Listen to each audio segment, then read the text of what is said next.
You're about to enter into a new world of knowledge, curiosities, and high strangeness. This is a podcast of Straight Up Strange Productions. You're listening to Mysteries and Monsters. I'm your host, Paul Bestel.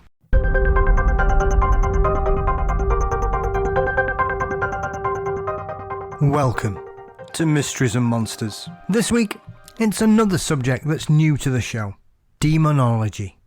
We often think of demonology based primarily in the parameters of what we have been told by pop culture, religious dogma, and televisual bias. Joining me to pull down the walls of what we are supposed to believe is Nathan Gillis.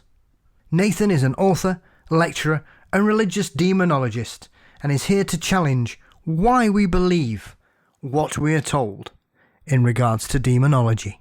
Nathan found himself drawn into the world of darkness when encountering a ghost whilst on a house viewing with his parents, but he began to question why we were not adapting to the hauntings, and primarily the role of demonic possession. Why was religion not adapting to these demons? Why were demons still appearing? Where do they come from? And why do they seem to be so religiously ignorant? It was these questions that led Nathan to take a very different view on what demons actually are and how we need to deal with these entities. Thank you to Nathan for joining me today to discuss demonology, and maybe you might need the light on for this particular episode. Anyway, so let's deal with the elephant in the room. As some of you may notice, my voice seems to be a bit different. So, for anybody that follows the show on social media, you may be aware that I ended up in hospital last week with a severe blood infection, which caused my throat to essentially close up to the point that I could not eat or drink for almost 3 days and had to be rushed in for emergency treatment. Thankfully, I received some fabulous care and treatment at my local NHS hospital here in Sheffield, and I am making a full recovery. And as the voice can tell you, it was a little bit tough and a little bit scary. So thank you for anybody that sent me some kind words. It really does mean a lot. I'm taking it steady. I don't know how long this huskiness will stay, but we will see what we will see. Okay. Anyway, enough of me. Don't forget, I need your ghost stories for an upcoming show as well. So if you've got any spooky encounters you wish to share with me, don't forget, I need your ghost stories for the upcoming Halloween show. So if you have any spooky encounters you wish to share with me and the listeners, anonymously or otherwise, please drop me a line entitling your email ghost story to mysteriesandmonsters@gmail.com. Our Patreon is now live with bonus content, early releases of the regular show, articles and monthly prizes for everyone who signs up through the show notes for a flat fee of $4 a month, which is an absolute bargain. Our latest episode features returning guest Stu Neville, covering alien autopsies, fairies, Bigfoot, Helen Duncan, the race for space, and much more. So make sure you click on the link in the show notes. Don't forget, you can also get some merchandise through our Redbubble Mysteries and Monsters shop, and the link's also in this week's show notes. We're on Facebook, Instagram, and Twitter as usual, and don't forget you can subscribe to our YouTube channel. You can email us at mysteriesandmonsters@gmail.com with any feedback, guest suggestions, or if you'd like to appear on the show. As always, the artwork by my wonderful brother Dean Bestel. The show is produced by Brennan Storr of the Ghost Story Guys, and Mysteries and Monsters is a part of the Straight Up Strange Network. Right, let's go find some demons and let my husky voice take a rest as we join Nathaniel Gillis, Demonologist. Today, I am joined by religious demonologist Nathan Gillis. Nathan's experiences as a child led him on a journey of discovery and changes that took him to a place he never anticipated. Nathan is here to redefine our concepts of hauntings and high strangeness. Nathan, welcome to Mysteries and Monsters. How are we? Thank you so much for having me. I'm doing very good. I'm glad to be here.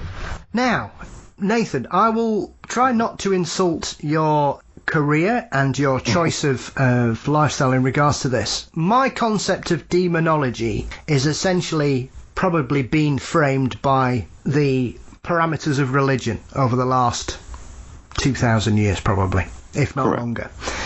What I find interesting and intriguing about your take on the situation is that you feel that the ancient knowledge and ways that we viewed them at the beginning of modern civilization, shall we call it, has sort of sent us down the wrong path. True. That's correct.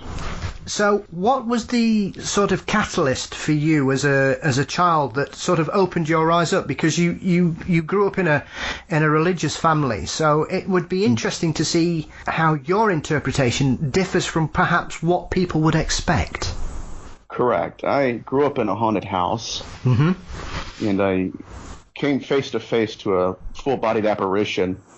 I mean, as early as the open house before we purchased it. It was just literally my dad was showing the family what we were going to buy, what we were about to move into within a month. And he let me by the hand, took me into what soon would be my room. And he said, hang out in here for a little bit, figure out where you're going to put your bed and your gaming system. He said, Mom and I will be out talking to the realtor. Yeah. And so that was me. I'm opening up the closets, checking everything out, and realized I didn't like the carpet. The painting was ugly on the wall, and just kind of, working that little imagination I had. But I do remember something that was a profound experience for me. It was immediate. As soon as I walked into the room, I was met with a stench. Now, I know you recently had Dr. Barry Taff on the program. He's a hero of mine. Same here. And Dr. Taff would call it the decomposing or rotting organic matter. And so, that was my first experience with it, and it met me as soon as I walked through the door into that room. But I was drawn also to the bed. Can't tell you why to this day, but I just knelt down underneath the bed, and I pulled the blanket flap up, and lo and behold, I was staring directly into the face of a little girl. She was pale, beautiful little girl, beautiful. She looked like a princess, honestly. And she was in a period, like an antiquated white linen dress. And I'm staring right at her face. Just, that's how quick it happened. I opened up the flap, and right there she was. And I watched as she had pushed herself up against the wall on the other side of me. And so I put the flap down, and I didn't say a word. I was just like, okay.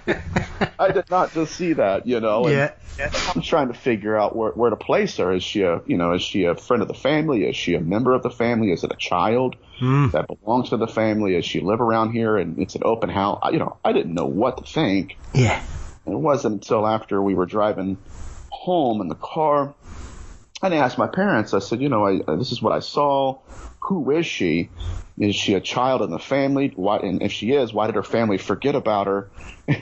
And my father just kind of smirked and looked at my mom and said, son, there's no children there. The house was owned by an elderly couple.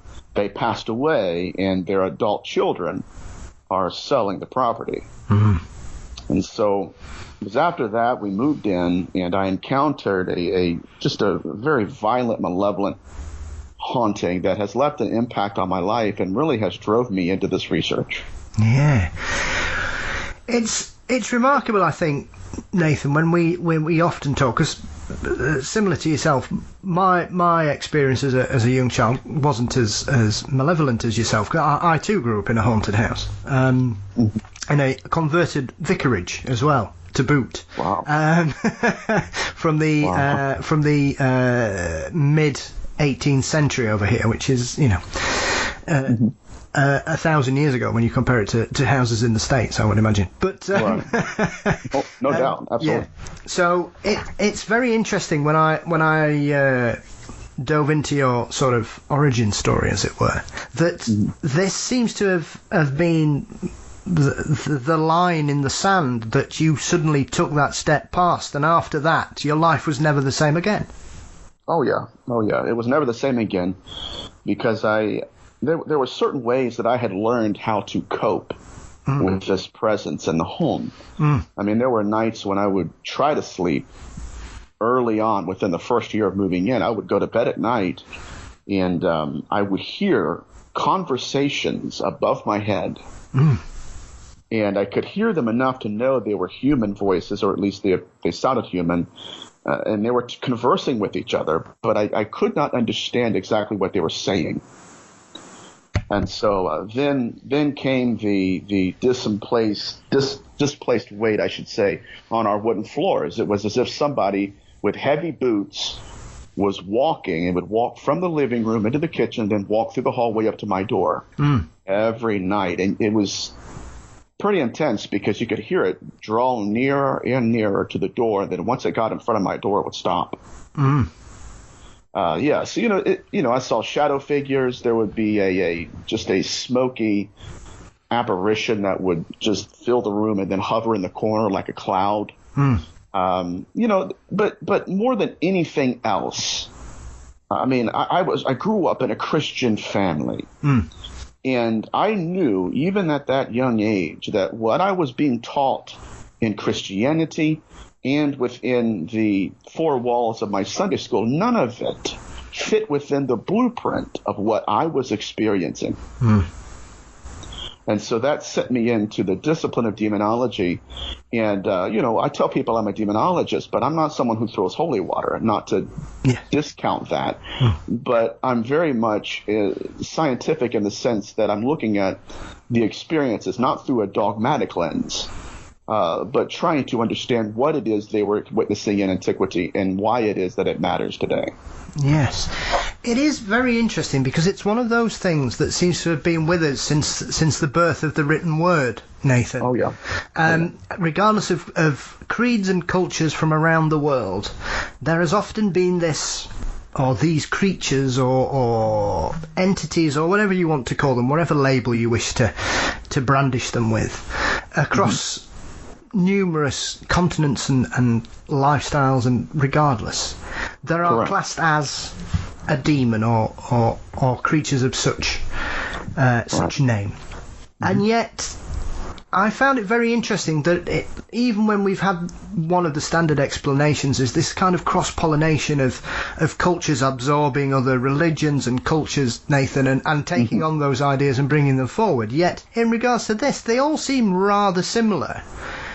And yet here we are, and we still seem to have these predefined archaic concepts of what these entities actually are. Yes, sir. Most especially in the discipline of demonology. Now,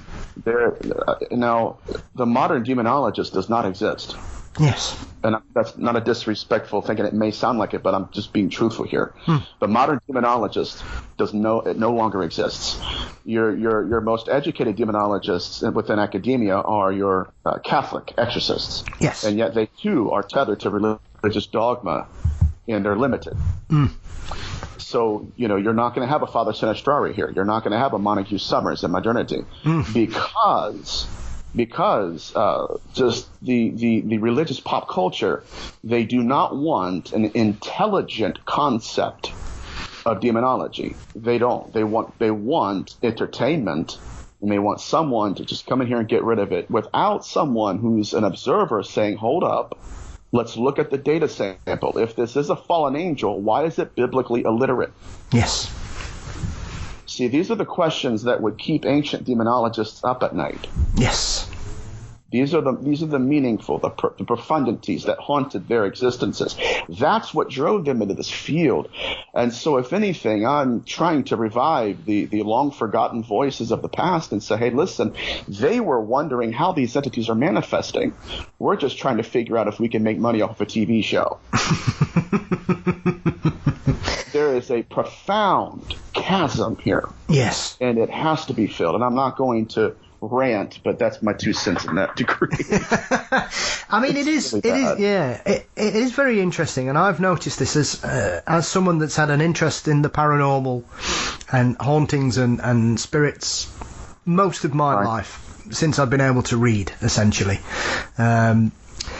I've found it very peculiar the way that this concept of demons and demonology over the last 20 years seems to have both come to the fore and yet still been extremely old-fashioned, Nathan. It's as if we have this one-size-fits-all template that yes, sir, doesn't change, doesn't adapt to the scenarios, and continually refers to, as you touched on earlier on, a dogmatic lens to view this kind of situation, regardless of who it affects and how it affects them. Correct.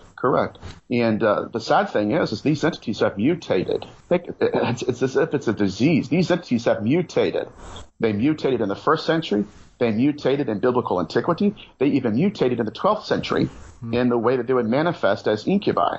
Yes. The plural for incubus. So if they're mutating, and their victimology and pathology is mutating, and demonology is sitting here fiddling with their thumbs thinking, man, if I get one more TV show, I may make an extra paycheck.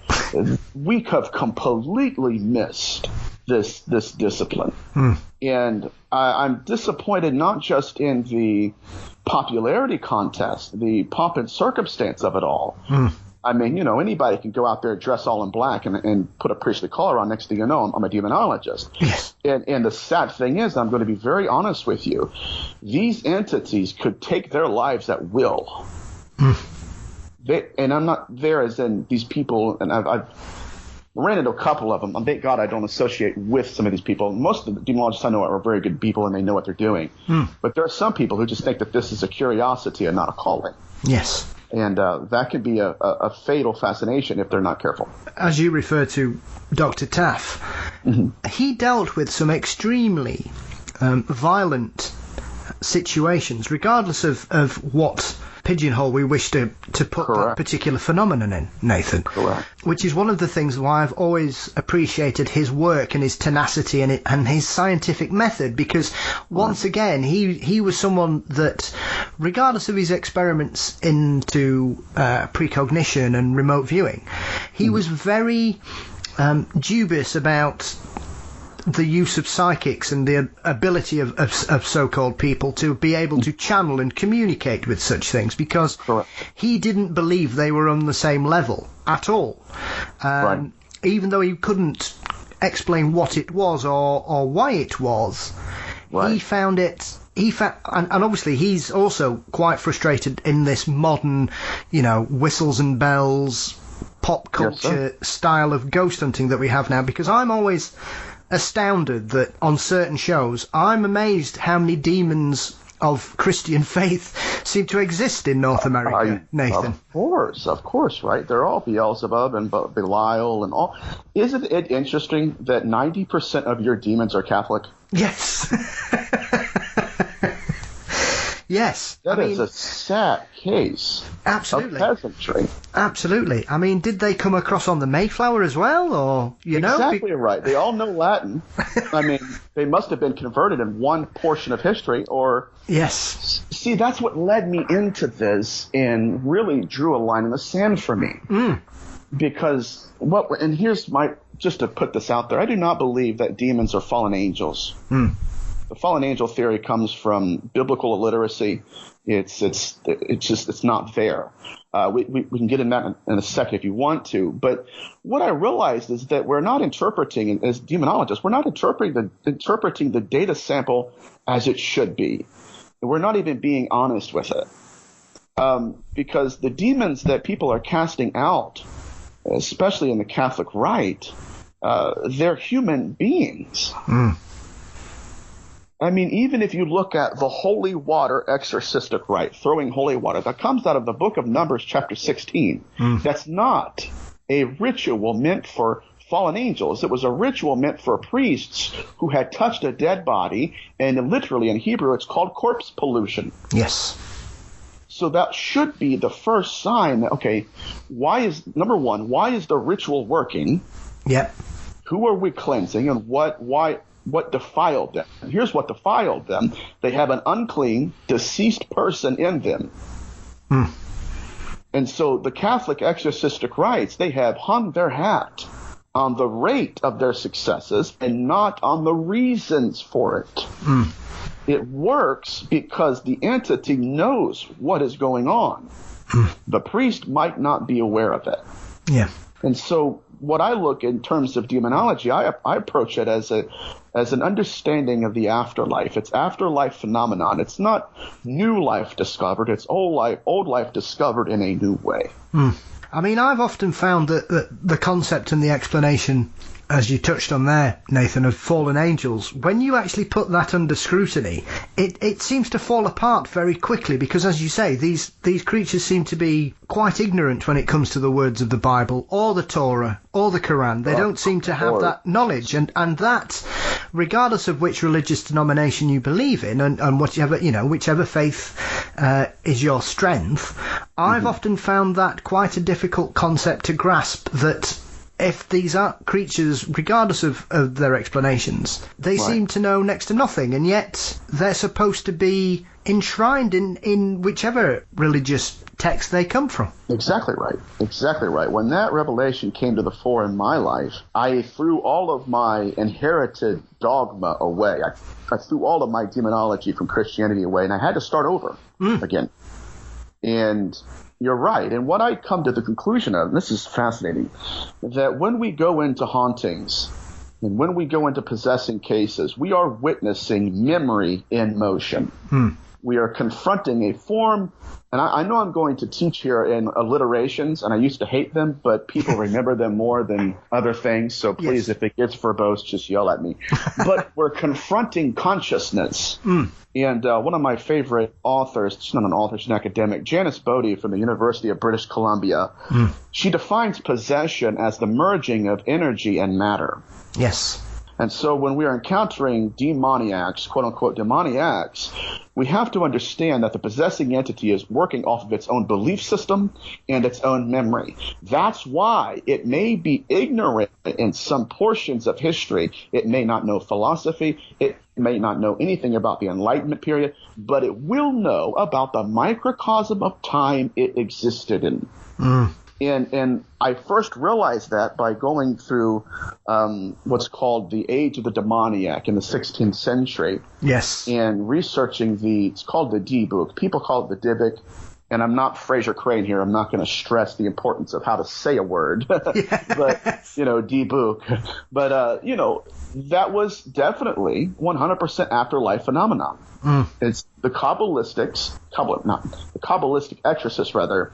They were casting out people who were formerly embodied, who had their own belief systems, and in many cases, they didn't even believe in Yahweh, but they had a belief in Allah.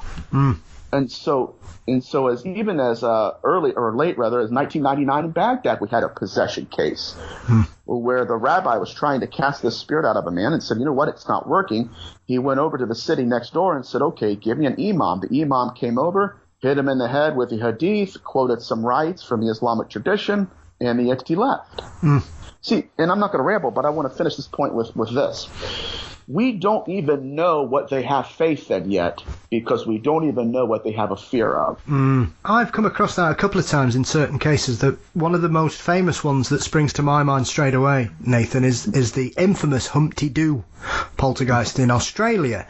And they ended up getting, I think they had 3 different priests of various strands of Christianity to come. Right. And none of them were able to deal with it. And once again, that's working on the principle of, well, whatever this entity is, it must be Christian in faith, even though they're in an area that Christianity has only probably existed for the better part of 250 years as a belief system with immigration. And I found it very peculiar that they didn't consider the concept that it may have been native.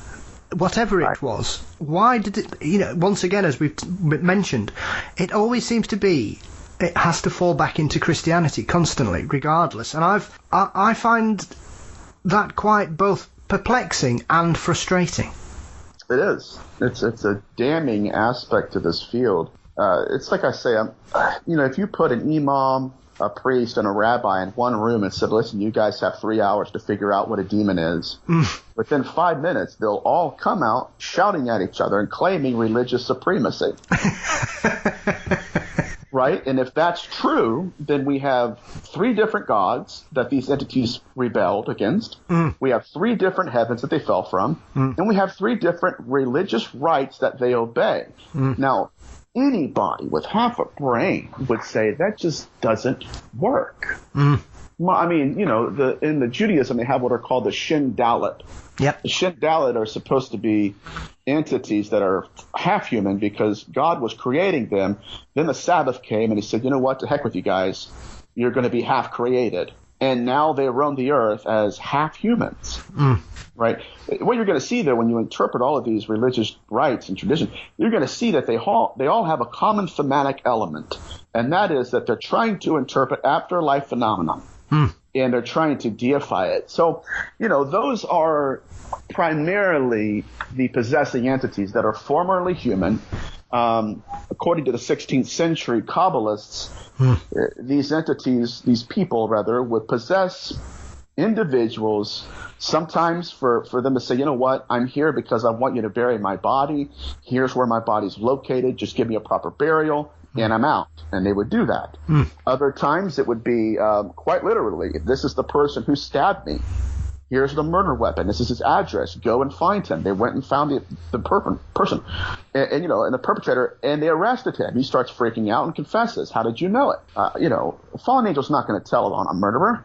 I mean, it just falls apart. But in addition to that, there is a second species of a formerly human entity that does operate within this dimension, and it is the most chilling creature that I've ever encountered, both in possession cases and in my research. And this is primarily what I'm pushing for in terms of the end of the year. They're serial killers. Do you mean in regards to the urge to kill or the urge to control? Yes, sir. So the second species of possessing entities, they are not transient. They do not really pick people out of a crowd. They do not get easily offended. If you go into a house that you shouldn't be in, they'll leave you alone. They don't care. What they're after is they're after creating what the ancients would call a what is it called? An external soul. An external soul is something, we would just call it a body. Yes. They call it an external soul. And so when I first encountered these entities, it was in cases like Dr. Barry Taft's case, and just studying the pathology and victimology here.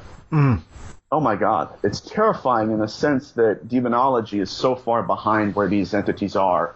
It's quite intimidating. It's almost as if they require a physical tether to enable them to enact or sort of deal with their thirst for whatever reason that they need it, Nathan. Correct. And the earliest pictorial tradition I have found of true possession phenomenon is it goes way beyond the first century. It goes beyond the late Iron Age. It's actually it's what's called the Catamount Inscription. And in 2008, the University of Chicago sent out archaeologists to Turkey. They went on what's called the Zincirli expedition. And during this expedition, they unearthed what's called the Catamount sarcophagus. Catamount was a Turkish official. And anyways, in this sarcophagus, Catamount, he says this. He wrote in the Aramaic language. He said, "I, Catamount, before I died, I went out and paid an artificer of metal to create for me a stele." Stele is basically a metal coffin. And he said that my soul, now this is incredible. This is long before any Catholic ever even understood demonology, even before the first century Jesus existed, anything. He says that my soul is in the stele. And in addition to that, when you discover my sarcophagus, my coffin, I want you to bring me blood sacrifices. Now, that is the earliest understanding of consciousness possessing something. Was not a fallen angel. It was afterlife phenomenon. Since then, these entities, these serial killer entities, have been using our ignorance against us and trying to create a second self of existence. They're no longer trying to place their souls into metal sarcophagi. In Genesis 6, they're trying to create a new species of human. So where the babies that were born, are you familiar with the Genesis 6 narrative at all? Yes. Okay. What they did, it wasn't, because I grew up in Christianity, so I heard about it my whole life, and I thought, okay, it's a wrap, I've got it all taken care of. Yeah. No, because what they did in Genesis 6, according to the Apocryphon of John, and let me back up and say this, the Apocryphon of John is a Coptic manuscript preserved by Egyptian monks between the 2nd and 4th centuries. Let's see if what this author says mirrors in any way what an incubus is. Yeah. The Apocryphon of John, it says that these entities did not take wives unto themselves in terms of marriage. It says that they first appeared to, quote, wives in the image of their husbands, and then they coerced them into intercourse. And at the moment of conception, let's make it PG, in the moment of conception, yes, they stared into the eyes of these women and then instantaneously reversed their apparition to their original appearance. Now, to a modern demonologist, we would high-five each other and say, see, we got a bunch of EVPs, we're good to go. That's not what they're doing. Yeah. That tradition of staring into the face was an ancient obstetric. Obstetric is a reference to gynecology and fertility. It's an ancient obstetric rite that whatever the woman is focused upon, at the moment of conception, she will be impregnated with the image of. So the children that were birthed in that part of history, in Genesis 6, they were designed to look like the apparition that they had encountered in bed. So it's almost as if it's both a spiritual and a physical imprint. Yes, sir. That then becomes created by the utilization of both a spiritual and a physical connection at that point of inception. Correct. Now, when we get into the term Nephilim, we have to remember that at the time that text was written, there were no vowels in the Hebrew language. So the original Hebrew word, without the vowels, it means one of two things or two things at the same time. Now, this is fascinating. It means a stillbirth, or it means unexpected pregnancy. Yes. That's where they mutated again.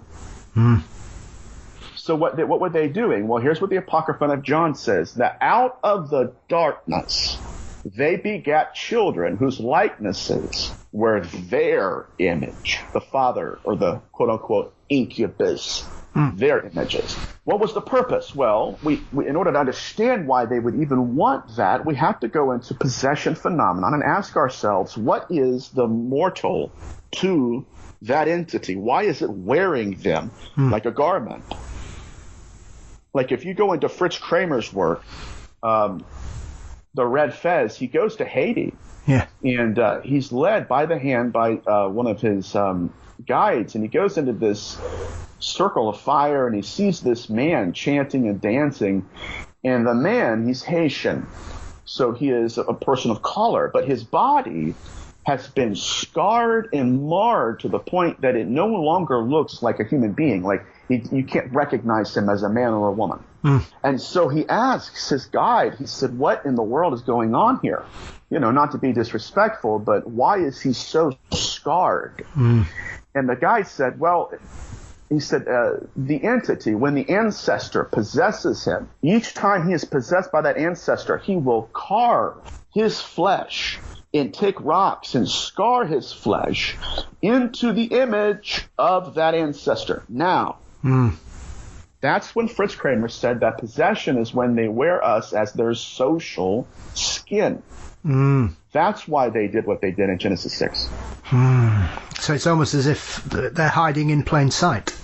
Yes. We are used to men looking like monsters. We're not used to monsters looking like men. Very true.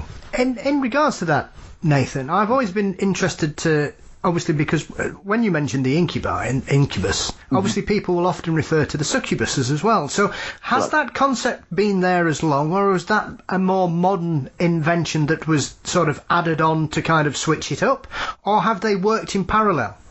Here's the truth of the matter. We do not know if the incubus and succubus spirits are one and the same and they're manifesting differently, or if they're working with each other. Now, if you really want to dig into this deeper, I will go ahead and quote Father Sinistrari of Amino.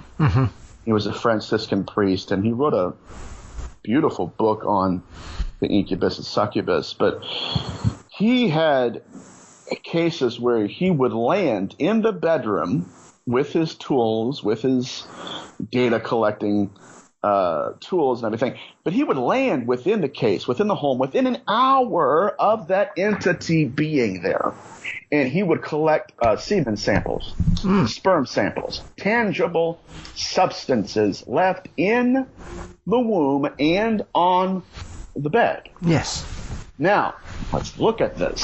Are they spiritual? If they are spiritual, are they excreting something, or are they taking it from someone else and transporting it to their victim? I, along with other ancient demonologists, we all believe the same thing. We do not believe they're excreting it. We believe that they're milking the carcasses of the recently deceased, and they're taking it and trying to implant it. Hello, UFO abduction phenomenon. Implant it. I'm telling you, there's a lot of people out there, ufology, they frown at me because I'm a demonologist, and it's like, listen, if you don't know history, you will never understand the future. Yes. So that's what they've been doing. So Sinistrari believed that too. Montague Summers was a proponent to that theory as well. Here is why. The semen samples that they were collecting were old.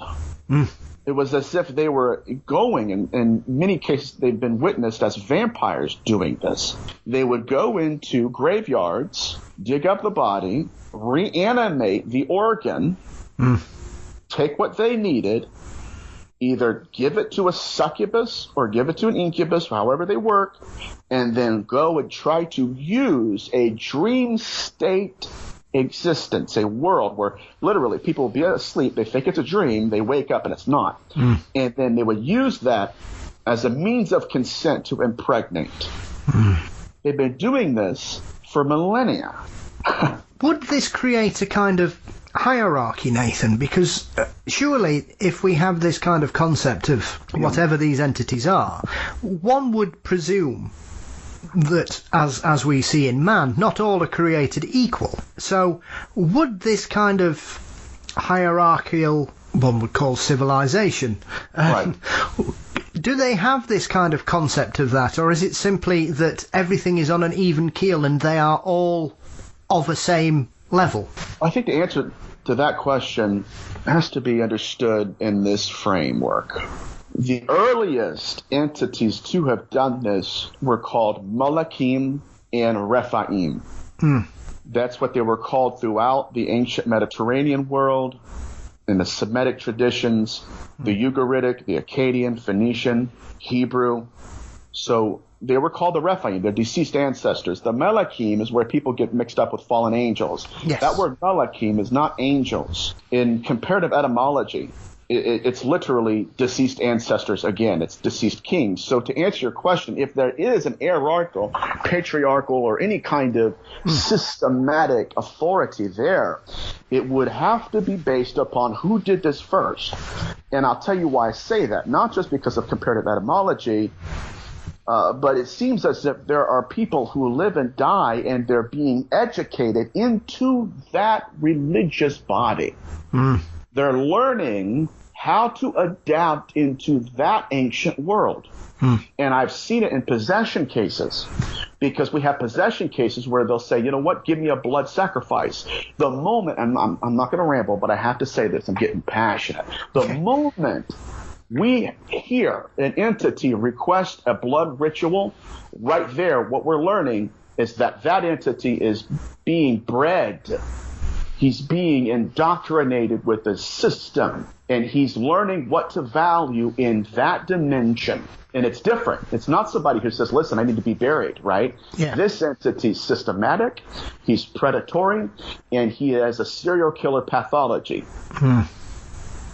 It's a whole different ballgame, and that's why it's so dangerous when people think, you know what, I'll splash some cologne on me, get me a priest of color, read a couple books. I got me holy water, so let's go to war. No. They'll snatch your consciousness and wear you as skin, and you won't know it. I mean, yeah. That is obviously the abstract that you could take from that in regards to the not that I want to use the term ignorance, but there does seem to be an arrogance sometimes, Nathan, when people try to deal with this kind of thing, that they presume that whatever they know has the strength or the will to be able to break whatever they're trying to deal with.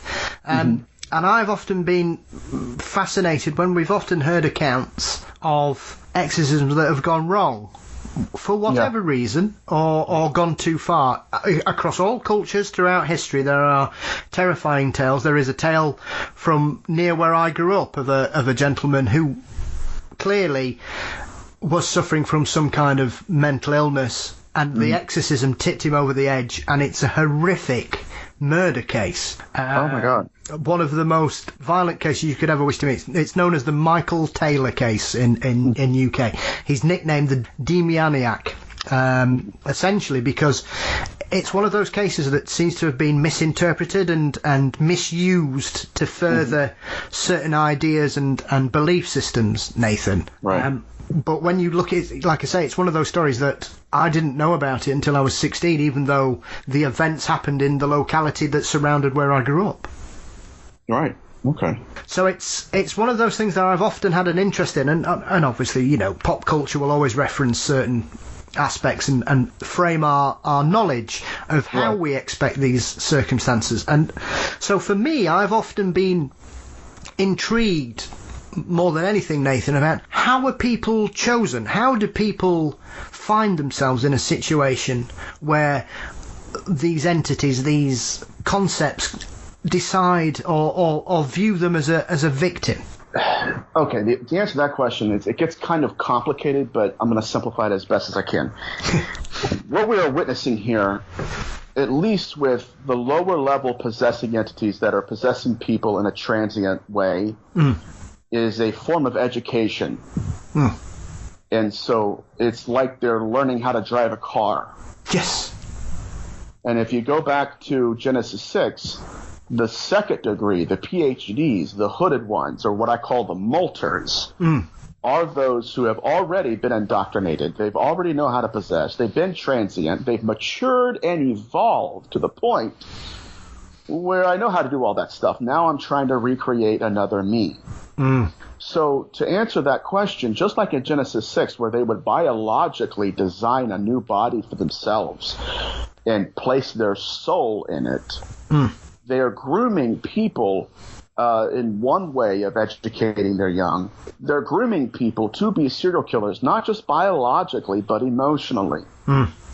And once they've got that individual to a degree of control, they will step into that individual, just like possession. Now, what do I mean by that? Well, let's go to why it is that I believe they think like serial killers. Jeffrey Dahmer's favorite movie was The Exorcist. Yes. Now, you remember how I told you that possession is memory and motion? Yes. Okay, now watch this. This is crazy, man. Jeffrey Dahmer's only living victim was a male, and Jeffrey Dahmer tried to drug him with beer, I think it was, or liquor, one of the two. And the man went into the restroom and didn't drink any of it. Came back outside, and when he came back out into the living room, he turned to see Jeffrey Dahmer sitting on the couch, swaying back and forth. He was in a trance, and he was speaking an unknown language. Whose language was he speaking? Who was operating his tongue? Wasn't Jeffrey. That's case number one. Case number two, Jeffrey Dahmer was known. He did this often. He would crush the bones of his victims, pulverize them into powder, and go into his backyard and in a fanning motion, sprinkle them, fan them all over his lawn. That's a necromantic rite. But how did he know that? Yeah. See, whose memory is in motion during these cases here?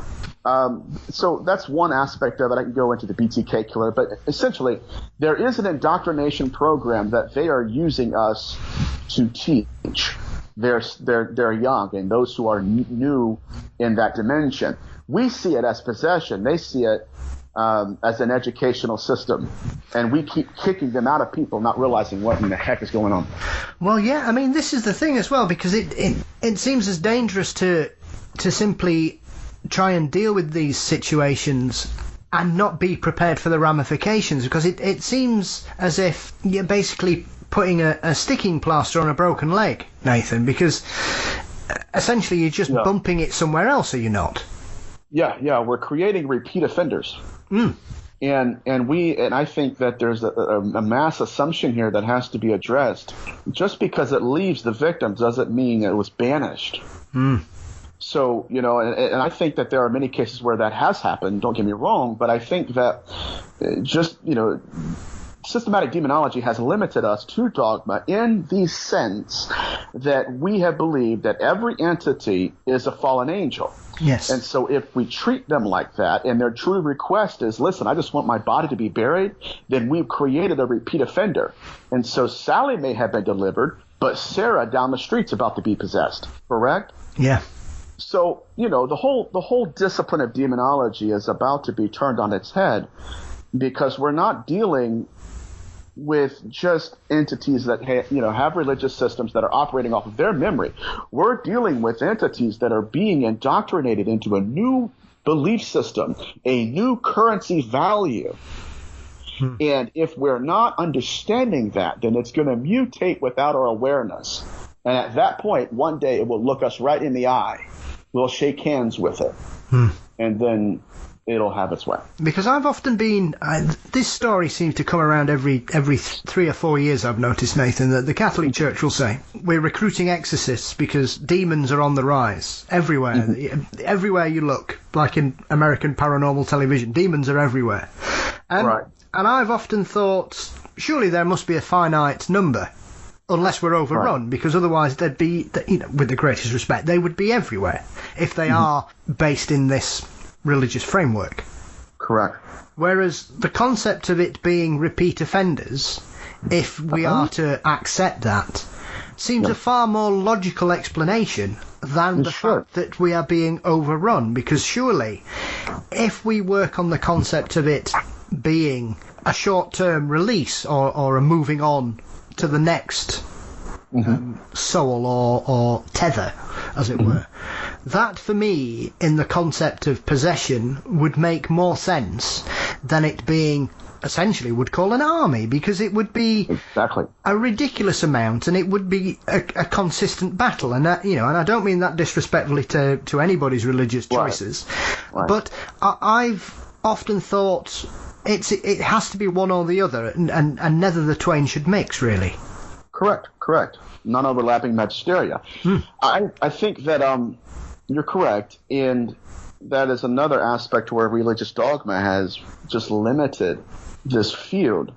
It's not fallen angels in the sense of angels that lost their wings. We're dealing with deified ancestors who, when they died, they were called the Rephaim. That goes all the way back into the late Iron Age. The Repiumai is mentioned. They're deceased ancestors. And so what we have to remember is this, and this is not Nathaniel saying this is history.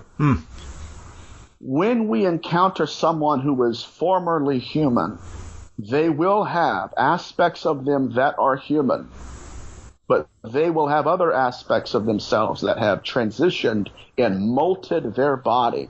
And so when we have cases like the Parent case in Harrisville, Rhode Island, and you have what seem to be human spirits, absolutely, in the house. And when Ella Lorraine Warren went in and did that seance, there was a second dimension and level of entity that walked in that room.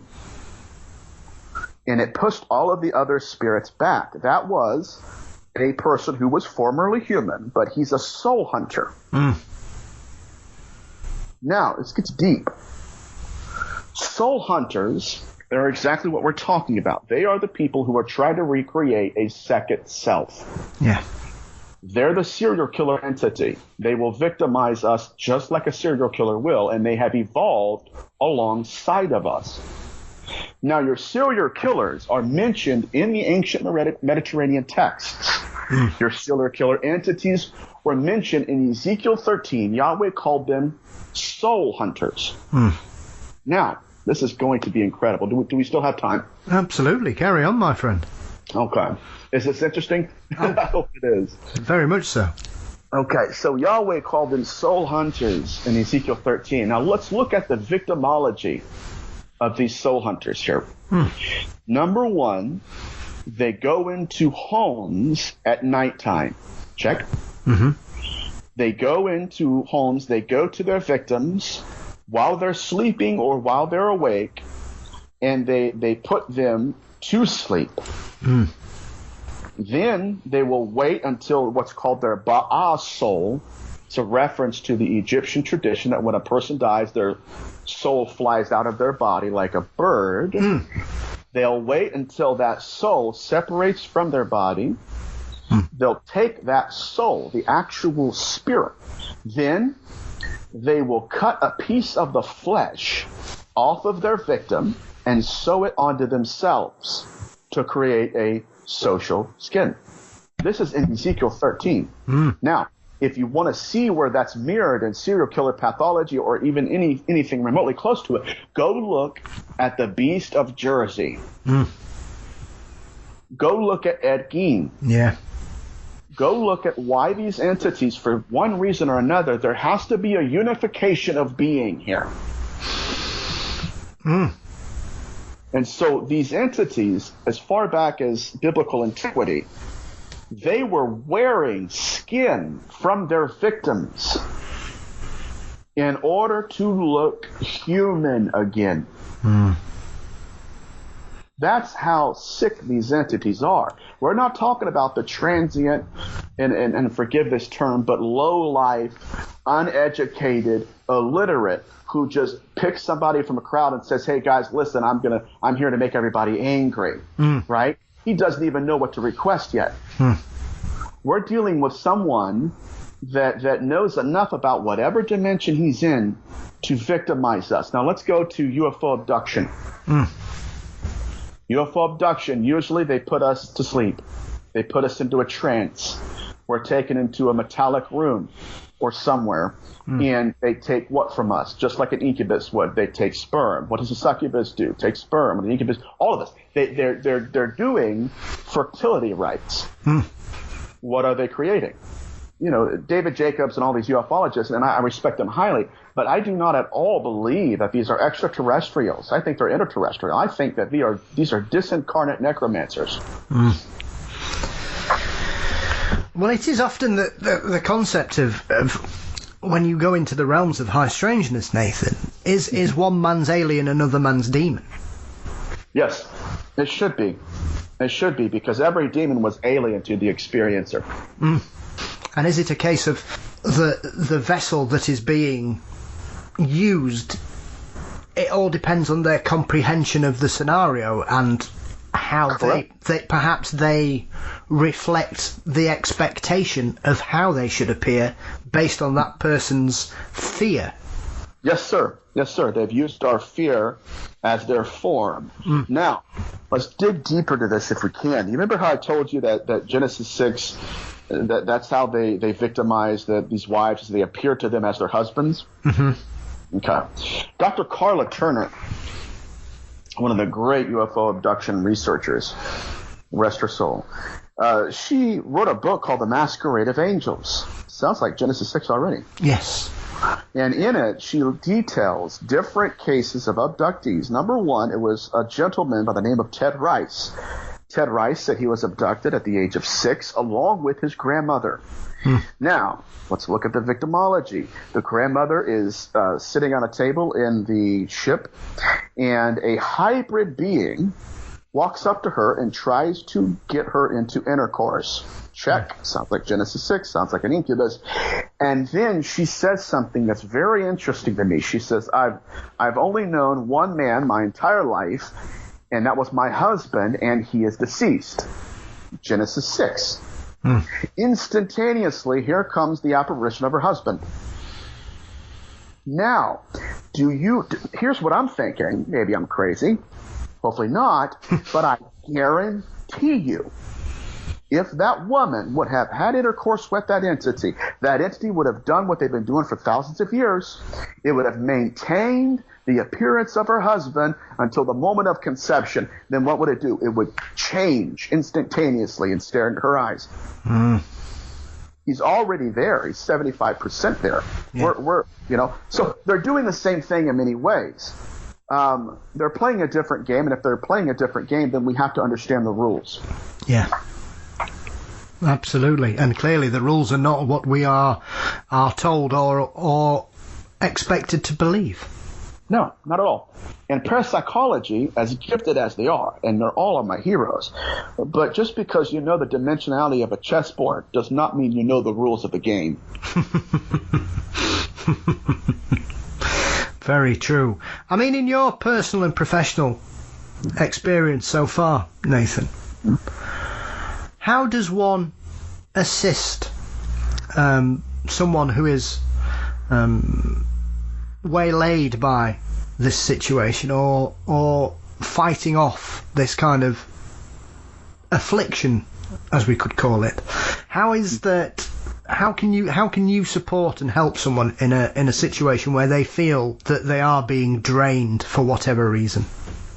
Well, in Ezekiel 13, the act of taking flesh off of another human being and placing it on yourself, it's a reference back to the Old Testament.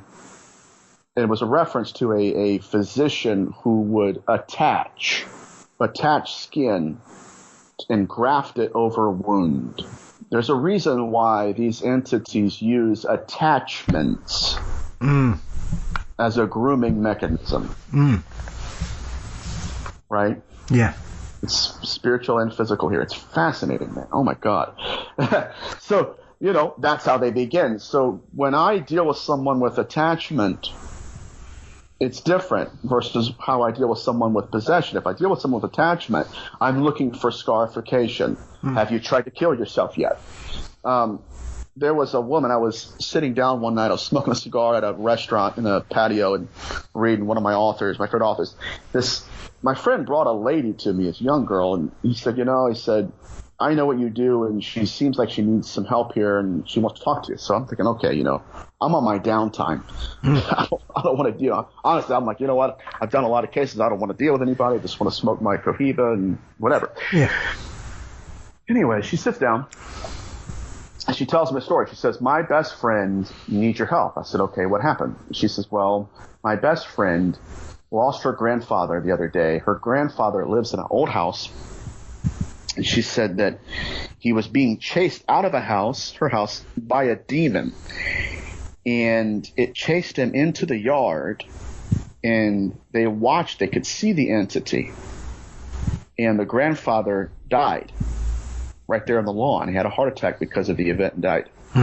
And she said, now my best friend does not want to go back into that house, and who could blame her? Yeah. Now, this is very, because I'm going to answer your question, but I have to demonstrate it first. That's right. While I'm talking to her, I see this black cloud. It's like a blanket. Just literally lay over top of this girl that I'm talking to, like it hugged her almost. Yes. That's an attachment. That is the grooming mechanism. That's the stage in which this entity is conforming itself to the victim. See, possession is when it conforms you to it. Yes.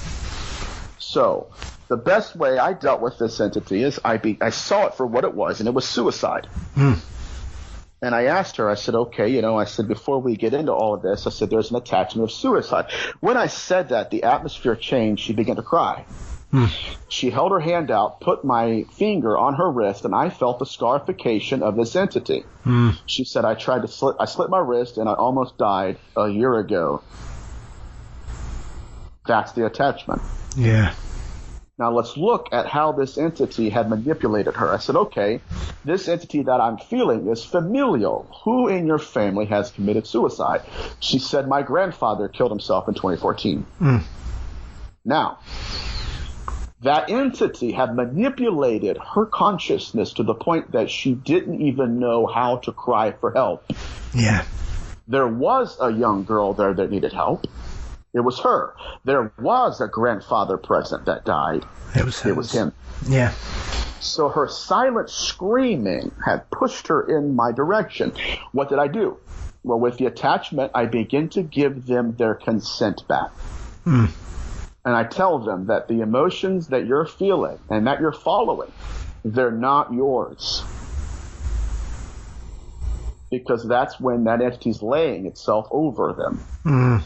By the time, and I had a murder case where actual possession took place, but by the time you're possessed, you've already given consent to that stage. It's already conformed itself to you. Now, for all the listeners not going to listen to this podcast, go look up on Google, look up the picture of a debug or a dybbuk. Yeah. You'll see it's an old man. He has a skeleton, and on the skeleton there is a black cloak on him. It's laying on that human embodied person. Why? Because that entity's disincarnate. That is an attachment. The word debuk it has two meanings in Hebrew. Number one, it means possession. Number two, it means to claim. So that's how I deal with it. Now with possession, it's different. Because that entity's present for a reason. It wastes no time. Yeah. Now, it's not just I'm in skin. Why are you here? Because the murder case that I had, it had manipulated a 13-year-old girl into trying to kill her parents. And it had possessed her enough to get her to open the door, and it had possessed her friend enough to do the killing. You know, it couldn't. It's weird. It's weird. So there's a measure of consent here, and there are different rights that I can employ in possession cases. But it's better to prevent than it is to intervene. Yeah, I mean, it is interesting as well. There seems to be some very interesting parallels, Nathan, with vampiric law, because it is. It's often a returning familiar person. There's often a build up. It gets to its inevitable point. There is the constant weakening of a person's fight or ability to defend themselves. Yes.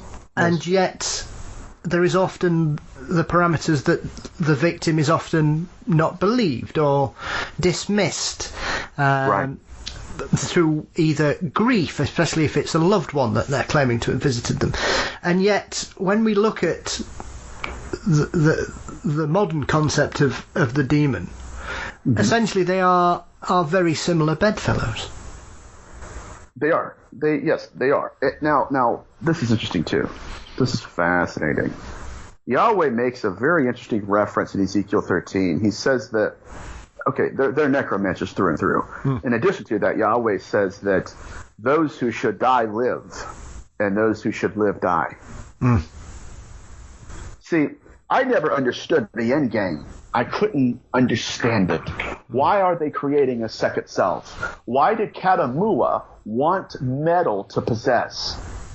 Right?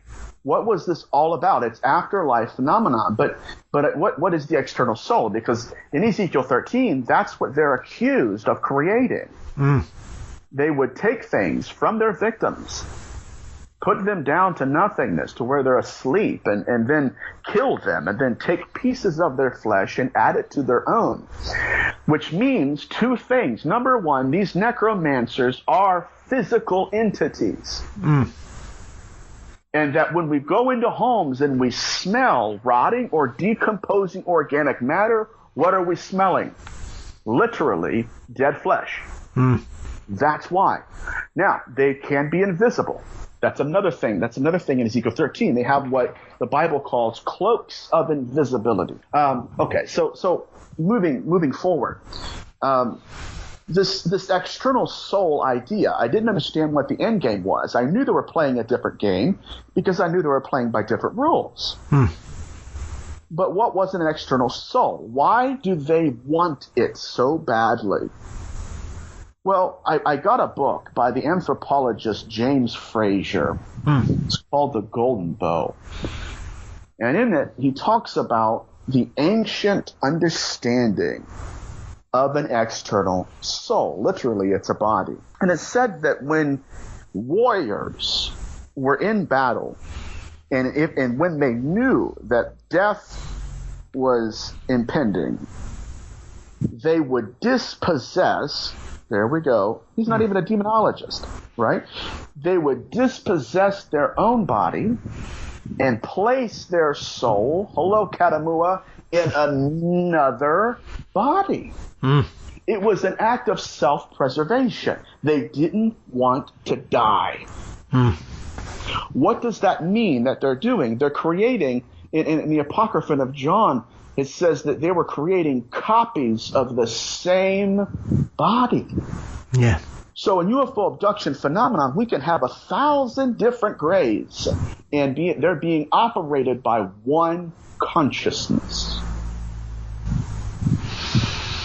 You can kill one and you haven't even touched the true possessing entity. Now that's a theory I'm going to throw out there because that right there sounds like a Stephen King novel, but it's true. Yes. It's happening, at least according to my research. Well, and often has parallels in obviously I Am Legion. Yes. That was a necromancer, by the way. Very true. In your work and your experience, Nathan, have you come across the same entity more than once? I have. I had a haunting. It's actually, I call it the haunting on Church Street, as ironic as that is. That's where I grew up on a haunted house. Yeah, there we go. That's it. Wow. Talk about synchronicity, huh? Yeah. But, that was the murder case I had. But, yeah, so that entity, I cleansed the house, and in the cleansing, we could see the darkness leave. Like it was like somebody slowly turned the light on, and you could see shadows moving out of the house up above the wall. It was just crazy. The entire house changed. It's about a month later that I got a phone call from a friend saying, "Hey, listen, I got a case." I'm like, "Okay, what's the address?" It's like, "It's right here." And I look at the map, and it's like 1 block away from the house I was just at. And that was an incubus case. So I do believe that was the same entity. Yeah. 100%. So I do believe that's the case. But see, with systematic demonology, we're trying to describe manifestations and then define manifestations by our descriptions. What if these are the same entities and they're just manifesting in different ways according to their value? Yes, exactly. I was about to say it's a many-faceted situation, Nathan. Yes, sir. Is it something that still surprises you? Because I often think that probably the biggest mistake anybody can make, especially when we're dealing with such scenarios as these, is to be under the misapprehension that you've learnt everything you need to know. Oh, God. I'm the least of my brethren. I'm not lying. I mean, my heroes are T. Whitten Davies, Montague Summers. I mean, the literature that I read and the demonology that I have just entrenched myself into, these guys are transcendent. I mean, they are luminaries. It's hard for me to be dogmatic, even with my own belief systems, when I'm constantly meeting new theories and new, dogmas, I guess. But I don't want to limit myself to them. I want to outgrow it because I think that they're outgrowing us. And so we have to evolve according to the data. Yes. And I certainly don't know everything. I'm still learning myself. And to answer that question, I guess specifically, because I know I can go many places with this. Abraham Joshua Heschel, one of my greatest heroes, they asked him, before he died, they said, how do you stay passionate about this? And he says, well, he goes, I'm always surprised. Yes. And I am, so that's what keeps me fresh. I mean, is it something, Nathan, that if you could look back at yourself as a child when you stumbled across that spirit all those years ago, are you glad to have found this calling? Do you think it's, I know some people smirk at the term destiny, or do you feel that this was something that was always going to happen, regardless of what you did with your life, this would always come to you? I think that I was destined to this, but I think that if I had not went through that haunting as a young person, that when this calling would have manifested to me later on, I would have not had the immunity and insight into this that I would have gotten. Does that make sense? Yes. Yeah. Because it would have manifested to me as feelings and as assaults and hauntings, and yet I would have not had the tools to say, hey, listen, this is how you cope with it. So I had to go through it to grow into it. Yes, absolutely. And I think it's clearly that experience gave you that grounding, as you say, to give you the knowledge and the tools to be able to adapt and educate yourself and constantly keep moving forwards. I had to. The only way I could have existed in that house along with it is to... I literally did this many times. I would take what I was feeling, the fear that it was projecting, and I would ask myself, is this fear because I'm afraid, or is it projecting fear? Is this a language that is being communicated to me and I'm not old enough yet to understand it? Yeah. That's how I was able to cope with it. There's a lot of psychology involved here, especially if this is afterlife phenomenon. Yeah. Well, it's all about the conception of allowing yourself to be able to deal with it, because if you just allow it, it can be overwhelming, Nathan. Yes, sir. Yeah. That's why I listen to jazz, watch Frasier, and smoke cigars. Well, exactly. I mean, even demonologists need some downtime, sir. Oh my God, that's the truth, brother. That's the truth. But yeah, man, you got to keep yourself, and there are times when I don't do cases. I haven't done a case in a while because I'm writing my book, and you got to take care of yourself, because these entities, when you're just being around them, just around something that is preternatural, it will eclipse you. Yeah. And you have to make sure that you're staying close to your calling. Yeah. Yes, you've got to look after yourself and make sure, essentially, to be as mentally and physically strong as you need to be. So you have to make sure that you're not drained, I would imagine. Yeah, correct. When you look, like Nietzsche said, when you look enough into the darkness, it'll turn around and look back at you. I know I just killed that quote, but that's pretty much what he said. And that's really what it is. I mean, it's just like you look into the darkness hoping that your eyes adjust, and then as soon as they do, you realize, man, I didn't want to do this. Yeah. Well, yeah, as the phrase goes, be careful what you wish for, I suppose. Exactly right. But, the field of demonology in the 21st century, I think it's going to outgrow some dogmas and grow into some new insights. I hope so. Yeah, yes, me too. Nathan, frankly, it's been both fascinating and terrifying talking to you, and I'm delighted to have made your acquaintance. Thank you. So, where can everybody keep up to date with your work and anything that you're up to coming forwards? Okay, well, my website is njgillis.com. It's Gillis. On there, I have all of my past interviews for this year and some upcoming interviews next month and the end of the year. Next year's conferences are already up. I'm still getting booked for more, so keep looking out for me. But that's my website, my Instagram, and my Facebook. It's the Nathaniel J. Gillis. So yeah, if you want more interviews of mine, hop on YouTube. I'm in a lot of places on there. So, but my book is going to be out the end of the year. I'm shooting for October, and it's going to be called The Skin That Crawls.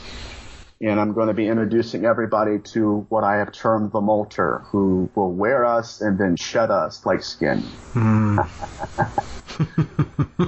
That's what we're dealing with, Bob. It's worse than anything, but there are tools to deal with it. But yeah, that's my information. Fantastic. I don't know whether I should read that book now after this conversation, but I will. I will endeavour to take a deep breath and dive into it. And I wish you the very best of luck when it's released. Thank you, sir. I appreciate it very much. Nathan, thank you for your time, and we will see you again. Thank you, sir. Looking forward to it.